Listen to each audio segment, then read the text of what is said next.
Hi mga karag-karag! Welcome back to my vlog. Isang maganda at mainit na tanghali sa inyong lahat. Mula dito sa Lasak City, wala ako kahapon sa chismisan galore sa mundo ng beauty pageant dahil na tibak galore si Kuragan mga karag-karag. Masama talaga yung pakiramdam ko, gikabuhi ko nga labad akong ulo, nga sakit akong mata. Kaya ayun, nag-beauty rest ang chismosa ninyong si Kuragan.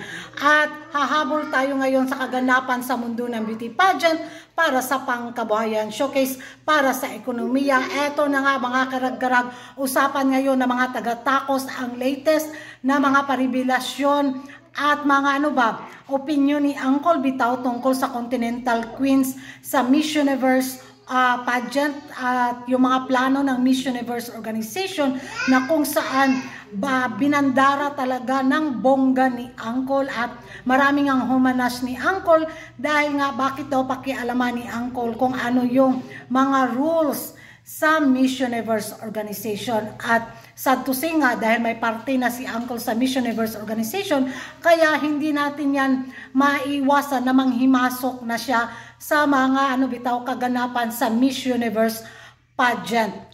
Isa nga dito sa kanyang pinunterya ay ang pag-alis or ang pagtanggal sa mga Continental Queens. Nako, eto mga karag-karag. So, naghintay talaga ako ng mga pa-video galore ba na masabi natin na, ay totoo kaya itong mga pinagpuputak ng butsi ni Uncle mga karag-karag. Nako, may resibo, may katotohanan ang mga chika na pinagchichismisan ng mga active, ng mga chismosa at mga chismosa sa social media. So, eto yung pa-video galore ni Uncle na kung saan, watch this. There were Continental Queens. Yeah. What can you say about that? Are we going to still have it in the future? For myself, I can be really sincere. I not agree You don't to have agree it. with that? Yeah, but I'm not the owner. You're I'm You're only not the vice owner president. yet?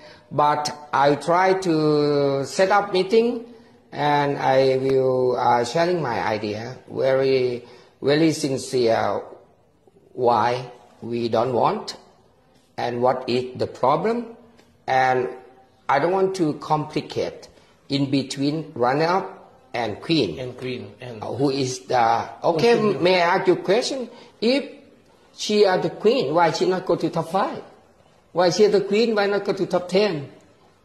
Why the top 5? She's not the queen. yeah, It's very complicated. very complicated. Yan ang mga karag-karag, narinig na ninyo ang paribilasyon ni Uncle dito nga about sa Continental Queen sa Miss Universe pageant na kung saan totoo nga pinuntahan niya si Paring Raul para kumbinsihin ito.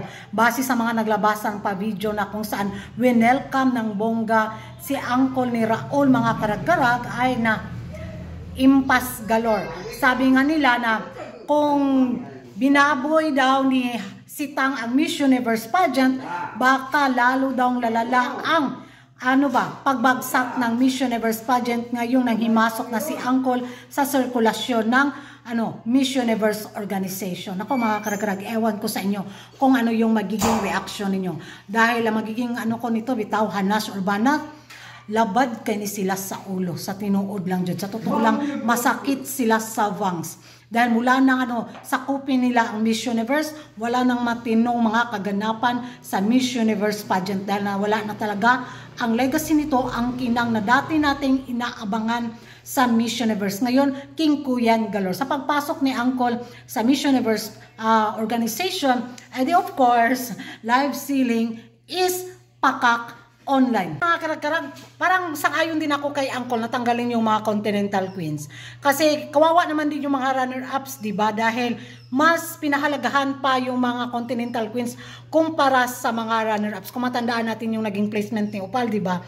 Mas mayroong pang mga ganap ang mga Continental Queens kesa mga runner-ups. So sa puntong to, parang sang-ayon ako ng konti kay Uncle. Pero, well, ang pa rin masusunod dyan, ang Miss Universe organization.